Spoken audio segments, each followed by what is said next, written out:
आज मैं बेहद खुश हूँ। मेरे जो लेक्चर है, जो सीरीज चल रही है 12 स्टेट बोर्ड की, इसमें हमारा चैप्टर नंबर 4 चालू है। इसमें क्लास नंबर 3 जो चल रहा था उसमें एक छोटी सी मिस्टेक हुई है, जहां हमने माइनस लेने की जगह प्लस लिया है। इतनी सी मिस्टेक होने के बावजूद उसमें एक स्टूडेंट ने हमको कमेंट किया है, उसने ये नोटिफाई किया। तो सिर्फ अंडरस्टैंडिंग ही जरूरी नहीं है, उसको समझना भी जरूरी है। जो हमारे लेक्चर चल रहे हैं उसको बार बार रिपीट करना भी जरूरी है। तो देखो, नॉर्मल होता है मिस्टेक होना, पर इस नॉर्मल मिस्टेक को भी करेक्ट करना उतना ही इंपॉर्टेंट है। Let's correct it. ये है वो क्वेश्चन नंबर 3 ऑफ एक्सरसाइज 4.1। इसमें हमको कंबाइन इक्वेशन निकालना था। किसका?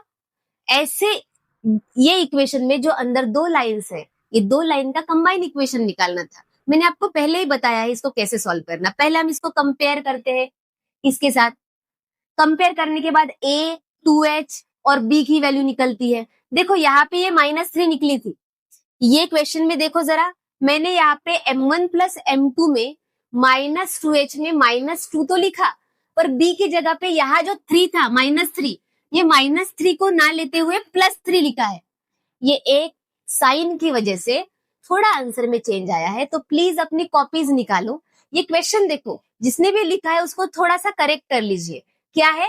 b की वैल्यू -3 है, यहां से उठा के b की जगह पे यहाँ -3 लिखो, तो ये माइनस माइनस कैंसिल होके m1 प्लस m2 की वैल्यू +2/3 आएगी। बाकी इसमें कोई भी चेंजेस नहीं आएंगे, क्योंकि ये जो पार्ट है हमारा, ये हम जैसे क्या वैसा लिखते हैं कि जो दो स्लोप है रिक्वायर्ड लाइन के, उसको -m1 1/m1 -1/m2 लिखते हैं। क्यों करते हैं?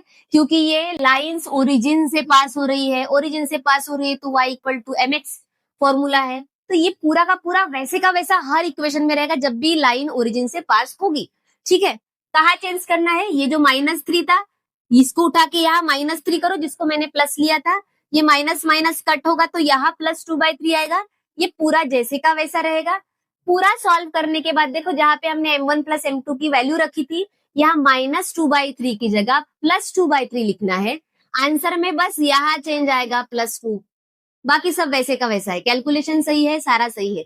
यहाँ माइनस की जगह प्लस लिखना है, इधर माइनस की जगह प्लस रखना है, और आंसर में ये माइनस की जगह प्लस आएगा। बाकी सब सही है। ठीक है, होप आपको समझ में आ गया होगा। So students, welcome back. ये हमारा क्लास 5th है पेयर ऑफ स्ट्रेट लाइन का। हमने अभी तक के 4 क्वेश्चंस कंप्लीट कर लिए थे। हमारा नेक्स्ट क्वेश्चन है क्वेश्चन नंबर 5। क्वेश्चन नंबर 5 में निकालना क्या है? Find the condition that. अभी हमको कोई कंबाइन इक्वेशन नहीं निकालना है, कोई सेपरेट इक्वेशन नहीं निकालना है। अभी हमको एक कंडीशन निकालनी है। कौन सी कंडीशन? क्वेश्चन पढ़ लेते हैं। जब भी आपको ऐसे आएगा, ये किस वे से सॉल्व करना है एक बार ध्यान देना। कंडीशन निकालनी है। क्या निकालनी है? कंडीशन निकालनी है। उसके लिए क्या दिया है वो भी पढ़ो। एक लाइन है 4x + 5y = 0। ये एक लाइन का इक्वेशन है। अभी तक बहुत बार बताया है, समझ में रखो कि ax + by = 0। अगर इस फॉर्म में कोई इक्वेशन आता है तो वो सिंगल लाइन का इक्वेशन होता है। सिंगल लाइन का इक्वेशन इस फॉर्म में होता है, ax + by = 0। अगर दो लाइन की बात करें तो यहाँ स्क्वायर आ जाता है, यहाँ xy की वैल्यू आ जाती है, फिर और x स्क्वायर आता है। तो स्क्वायर स्क्वायर के फॉर्म में दिखे तो वो कंबाइन इक्वेशन होता है।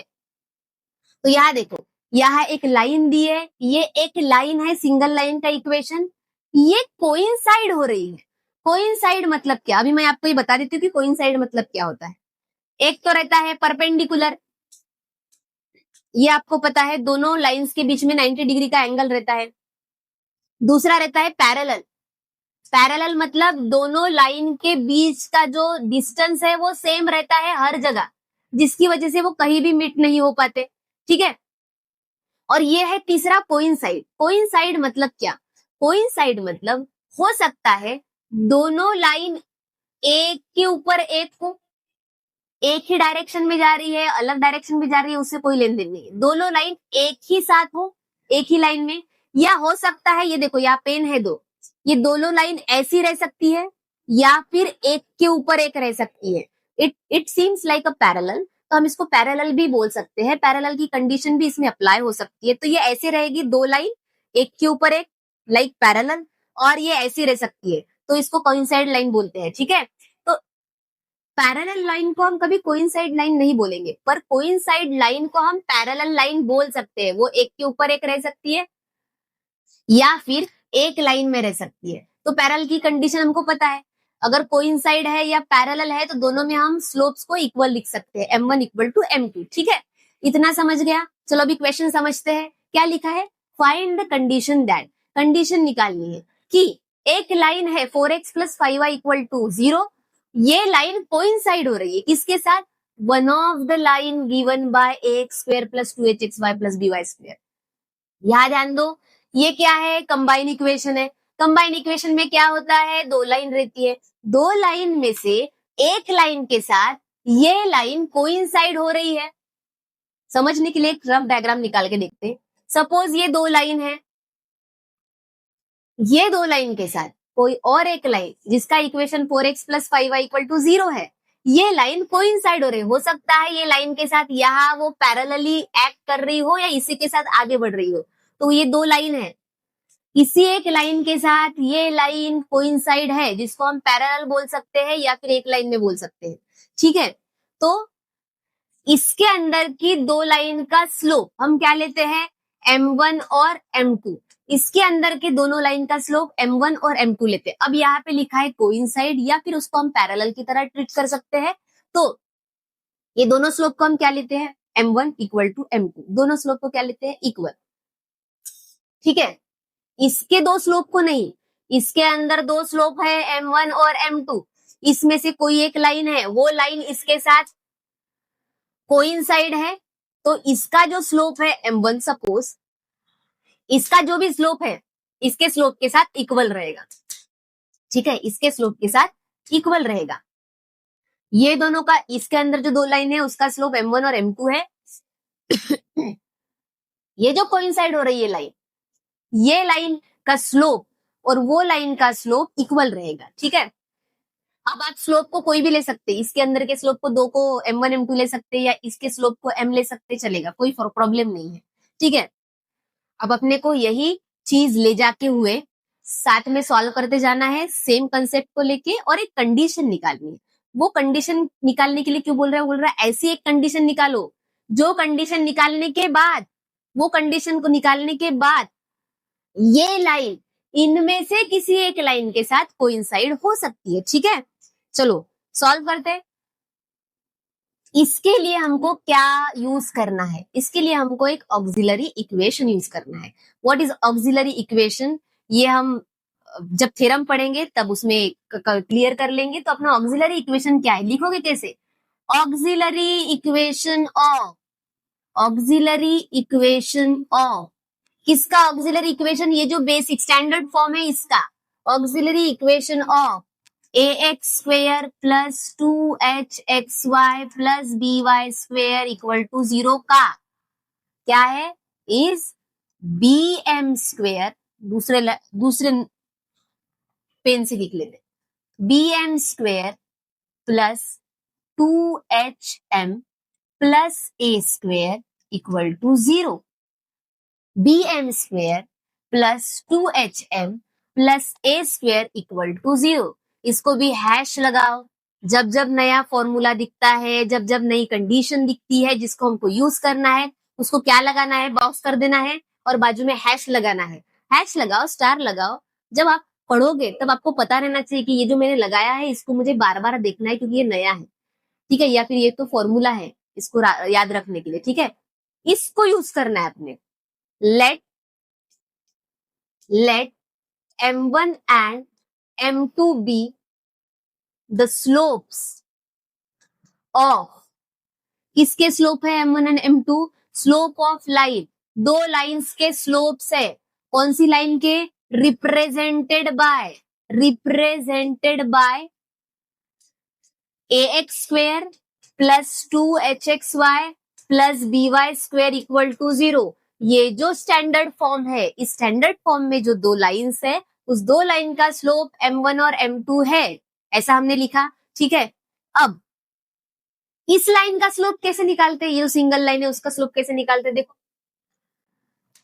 स्लोप ऑफ लाइन जो आपको ने को गिवन दी है, slope of line 4x plus 5y equal to 0 is, पहले तो सिंगल लाइन का स्लोप कैसे निकालते, ये जो सिंगल लाइन है इसमें ये a होता है, y के साथ वाला कोएफिशिएंट b होता है, और स्लोप का फॉर्मूला रहता है minus a upon b, minus a upon b, ये भी कहीं लिख के रख दो। अगर सिंगल लाइन है स्लोप निकालना है, स्लोप का फॉर्मूला क्या होगा, माइनस a अपॉन बी, तो इसका स्लोप क्या बनेगा, माइनस a मतलब x का कोएफिशिएंट जो कि 4 है, अपॉन b मतलब y का कोएफिशिएंट जो कि 5 है, माइनस 4 अपॉन 5। ठीक है, अब ये लाइन का स्लोप ये आया है, ये लाइन ये जो इक्वेशन दिख रहा है कंबाइन इक्वेशन, इसके अंदर रहने वाले दो लाइन में से किसी एक लाइन के साथ कोइंसाइड है, या जिसको हम पैरेलल बोल सकते हैं, तो इसका स्लोप और उस लाइन का स्लोप सेम रहेगा। Therefore slope of that line, उस लाइन का स्लोप भी सेम रहेगा, कौन सा, माइनस 4/5, ये चेंज नहीं होगा। अगर परपेंडिकुलर होता तो ये रेसिप्रोकल हो जाता 5/4 और प्लस का माइनस का प्लस हो जाता, ठीक है, ये इसका स्लोप आ गया।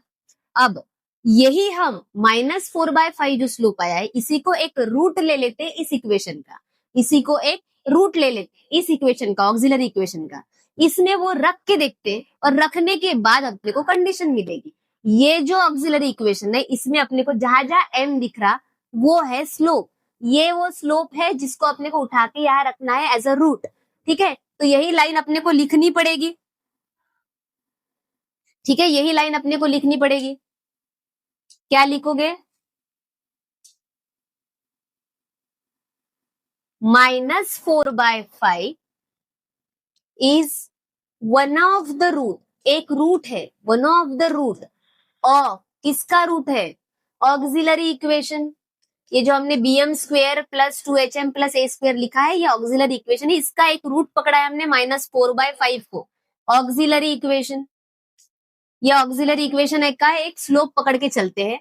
अब उसमें पुट करके देखेंगे कि अपने क्या कंडीशन आते हैं। क्या इक्वेशन है auxiliary equation, bm square plus 2hm plus a square equal to 0, जहां जहां m दिख रहा है वहां वहां अपने को क्या डालना है, ये स्लोप की वैल्यू माइनस 4/5, b m की जगह पे क्या आएगा, minus 4/5 whole square plus 2h m की जगह minus 4/5 plus a square equal to 0। यहां देखो ये स्क्वेयर ऊपर वाले का भी है नीचे वाले का भी है, माइनस का स्लोप क्या होता है, प्लस होता है, 4 का स्क्वायर 16, 5 का स्क्वायर 25, लिख दो, b ये हो जाएगा, कितना हो जाएगा 16, 4 4 जा 16b अपॉन 5 5 जा 25 प्लस, देखो ये प्लस ये माइनस पूरी टर्म मल्टीप्लाई में है, प्लस माइनस माइनस 2 into 4 कितना होगा, 2 4 जा 8h upon 5 plus a square equal to 0, ठीक है। अब अपने कंडीशन में नीचे जो वैल्यू है उसको हटा दो, नीचे की वैल्यू सबसे बड़ी वाली देखना, सबसे बड़ी वाली क्या है 25 है, तो मल्टीप्लाई कर दो 25, मल्टीप्लाई बाय 25, इसमें देखना डिनोमिनेटर में ये जो दिख रहा है डिनोमिनेटर, इसमें सबसे बड़ी वैल्यू कौन है 25 है, तो 25 से क्या करेंगे मल्टीप्लाई कर, मल्टीप्लाई बाय 25, 25 से मल्टीप्लाई करेंगे तो क्या आएगा, देखो ये हो जाएगा, मैं पूरे स्टेप करके दिखा रही हूँ, 25 इंटू 16b अपॉन 25, ये उनके लिए है जिनको मल्टीप्लाई या डिवाइड करना नहीं आता अभी भी, या कोई कैलकुलेशन में प्रॉब्लम है, मैं पूरी स्टेप करके दिखा रही हूँ, minus 25 into 8h upon 5 plus 25 into a square equal to 0। अब देखो ये पूरी टर्म मल्टीप्लाई में है, ये नीचे वाली टर्म ऊपर वाली टर्म के साथ कट सकती है क्या, हाँ कट सकती है, तो देखो ये 25 ये 25 के साथ कट जाएगा, ये 5 के टेबल में 25 आता है तो 5 1 जा 5, 5 5 जा 25, क्या बचा देखते हैं, ये 25 कट गया, यहाँ पे मिला 16b माइनस 5 बचा है और 8 भी बचा है, 5 भी है 8 भी है, 5 8 जा 40 h नीचे 1 है, नहीं लिखा तो भी चलता, प्लस 25 a स्क्वायर। इसको अरेंज कर लो, पहले a स्क्वायर की वैल्यू लिख देते हैं। क्या है a स्क्वायर की वैल्यू, ये वाली इधर लिख लेते, 25 a स्क्वायर, फिर plus 16b minus 40h equal to 0।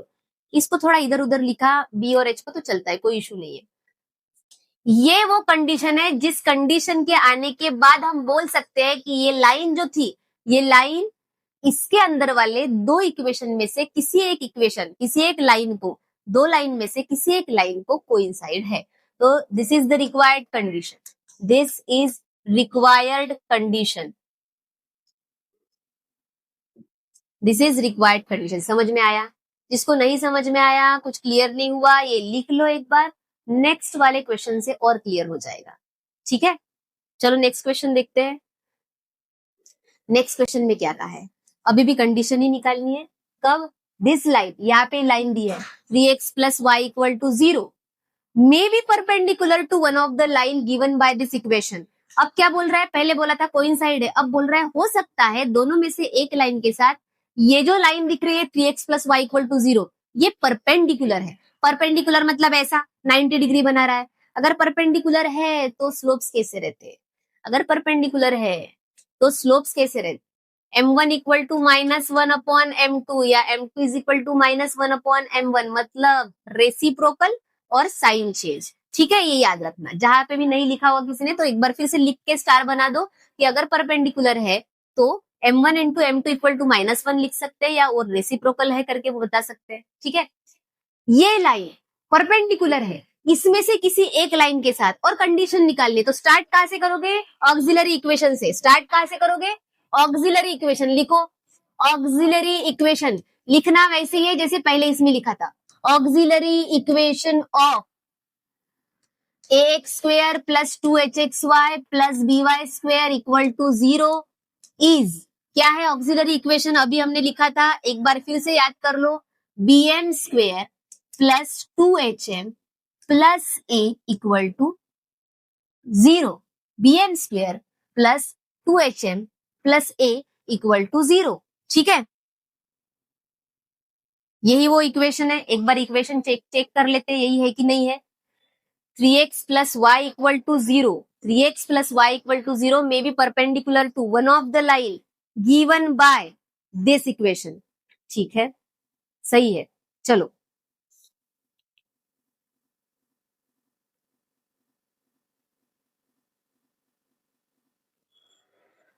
bm square, ये अपना ऑक्सिलरी इक्वेशन हो गया। क्या करना है आपसे? सबसे पहले ये जो लाइन है इसके अंदर जो दो लाइन है उसको अपन क्या लेते हैं? m1 और m2, ये दो स्लोप्स है। ठीक है, पहले इक्वेशन में देखो क्या किया है। सबसे पहले क्या लिखा? 4x plus 5y equal to 0, ये कोइंसाइड हो रहा है तो हमने सबसे पहले क्या लिखा? Auxiliary equation of x square plus by square equal to 0 is this. अच्छा, यहाँ ये हटा देना, यहाँ स्क्वायर हटा दो। हाँ, bm square plus 2hm plus a equal to 0। Then दो स्लोप्स है, ये जो लाइन है ये वैसे का वैसा लिखना है बेटा। ये पहली वाली लाइन, ये वाली लाइन, ये वैसे ही लिखना है। यहां से स्टार्ट करोगे, अगर पैरेलल या कोइंसाइड है तो यहाँ का स्लोप यहाँ वैसे के वैसे रखना। अगर परपेंडिकुलर दिया तो अपने को क्या करना पड़ेगा? रेसिप्रोकल और साइन चेंज करना पड़ेगा। ठीक है, रेसिप्रोकल और साइन चेंज। अच्छा, यहाँ पे भी ए स्क्वायर का हटा दो, ए लिख दो सिर्फ। ठीक है, ए स्क्वायर हटा दो, ए लिख दो हर जगह। देखो, bm square plus 2hm plus a equal to 0 लिख दिया, ये ऑक्सिलरी इक्वेशन है। अब जो गिवन दी है लाइन, वो लाइन का slope of 3x plus y equal to 0 is, क्या रहता? Slope minus a upon b। तो क्या रहेगा? माइनस a मतलब x का कोएफिशिएंट क्या है? 3 है, अपॉन b मतलब y का कोएफिशिएंट कुछ भी नहीं है, कुछ भी नहीं रहे तो क्या रहता? 1 रहता है, तो minus 3/1 that is equal to -3। अगर अपॉन में 1 नहीं लिखा तो भी चलता है। अब वो क्या बोल रहा है? One of the line is perpendicular to this line में भी perpendicular to one of the line. Perpendicular है तो कैसा लिखोगे? एज, पूरा नहीं लिखा तो चलता, slope of that line will be slope क्या रहेगा, ये जो है परपेंडिकुलर होने की वजह से इसका अपने को क्या लेना पड़ता है, रेसिप्रोकल। रेसिप्रोकल मतलब -3/1 था तो 1/3 आएगा, माइनस है तो प्लस हो जाएगा, साइन चेंज और रेसिप्रोकल। क्यों, क्योंकि यहाँ परपेंडिकुलर लिखा है। ठीक है, अब ये आ गया।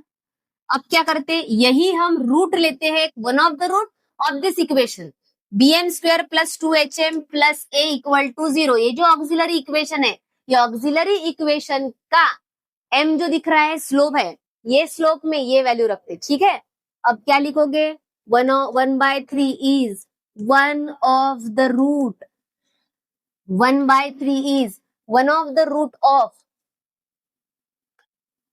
x of auxiliary equation, auxiliary equation का एक ये रूट है। चलो पुट कर दे, क्या ऑक्सिलरी इक्वेशन है, bm square plus 2hm plus a equal to 0। ठीक है, m क्या निकाला अभी, 1/3, इस 1/3 को m की जगह पे लिखो, 1/3 को m की जगह पे लिखो, b इंटू m की जगह पे 1/3 का स्क्वायर प्लस 2h m की जगह पे 1/3 प्लस a इक्वल टू 0। ये स्क्वायर ऊपर वाली टर्म का भी है और नीचे वाली टर्म का भी है, तो ये क्या आएगा, 1 का स्क्वायर 1 और ऊपर बचा b अपॉन 3 का square 9 plus 2 into 1 is 2h upon 3 plus a equal to 0। अब क्या करोगे, जो डिनोमिनेटर में दिख रही है दो टर्म्स, उसमें से सबसे बड़ी वाली वैल्यू देखना है। बड़ी वाली वैल्यू कौन सी है, 9, तो मल्टीप्लाई किससे करोगे, मल्टीप्लाई बाय 9, मल्टीप्लाई बाय 9। 9 से अगर मल्टीप्लाई करते तो करके दिखा रहा है, चलो एक बार लिख लेते, 9 into b upon 9 plus 9 into 2h upon 3 plus 9 into a equal to 0। क्या होगा, 9 9 कैंसल, ये 3 के टेबल में 9 आता है तो 3 1 जा 3, 3 3 जा 9। क्या बचेगा इक्वेशन, यहाँ कुछ नहीं बचा, सिर्फ b है, सिर्फ b है, प्लस यहाँ पे 3 बचा है, यहाँ पे 2 है, 3 2 जा 6h plus 9a equal to 0। इसको थोड़ा सीधा लिख लो, a वाली टर्म पहले, 9a plus b plus 6h equal to 0। This is required condition, this is required condition. Hope so समझ में आ गया होगा। क्या किया हमने, सबसे पहले ऑक्सिलरी इक्वेशन लिया। जब भी आपको दिखता है कि कंडीशन निकालनी है, कंडीशन निकालने के लिए हम किसका यूज करते हैं, ऑक्सिलरी इक्वेशन का यूज करते हैं। ऑक्सिलरी इक्वेशन को रट लो, क्या है auxiliary equation, bm square plus 2hm plus a equal to 0, bm square plus 2hm plus a equal to 0। अब क्या करोगे, जो भी लाइन दी है उसका स्लोप निकालो।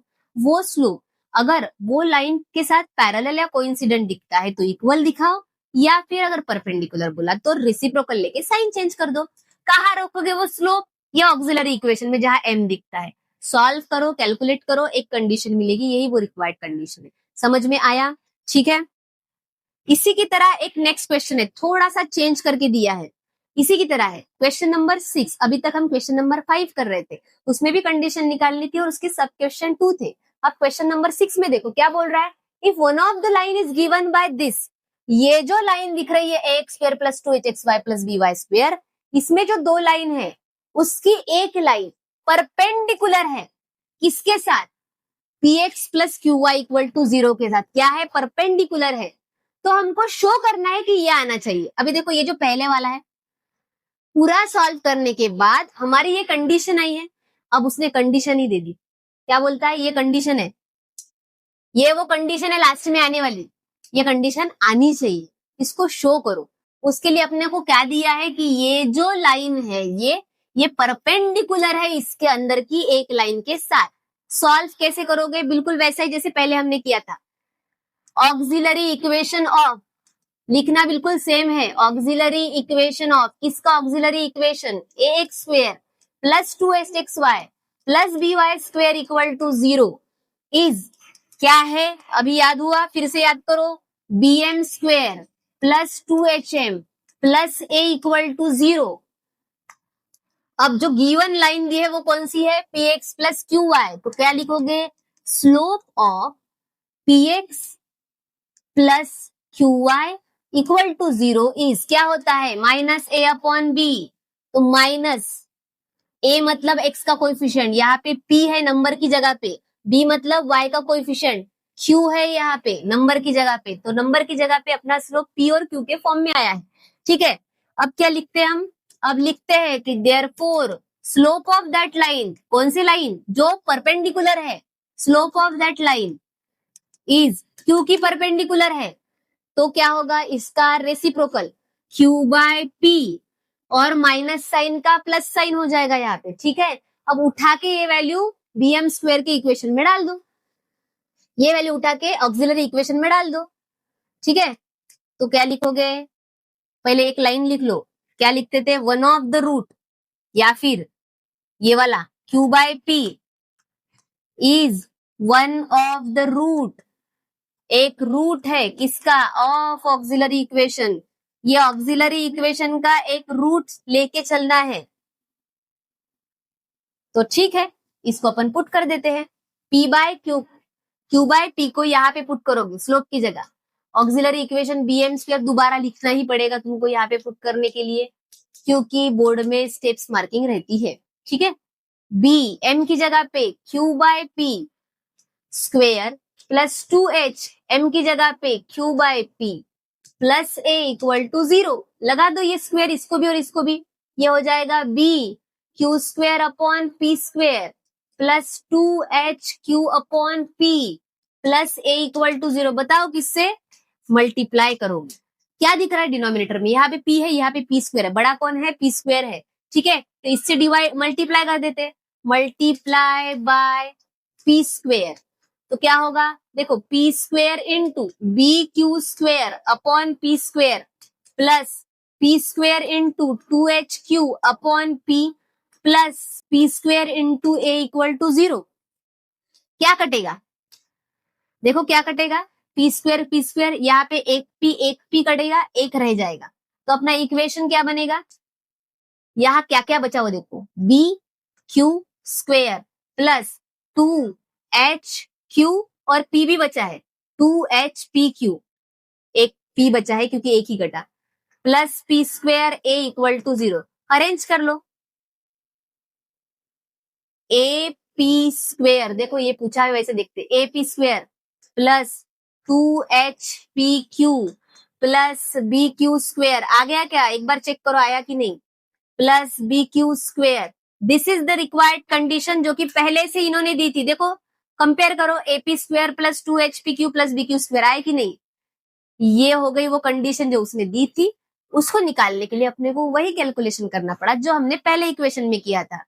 होप ये लेक्चर आपको समझ में आया होगा, तो नेक्स्ट लेक्चर में मिलते हैं, थैंक यू।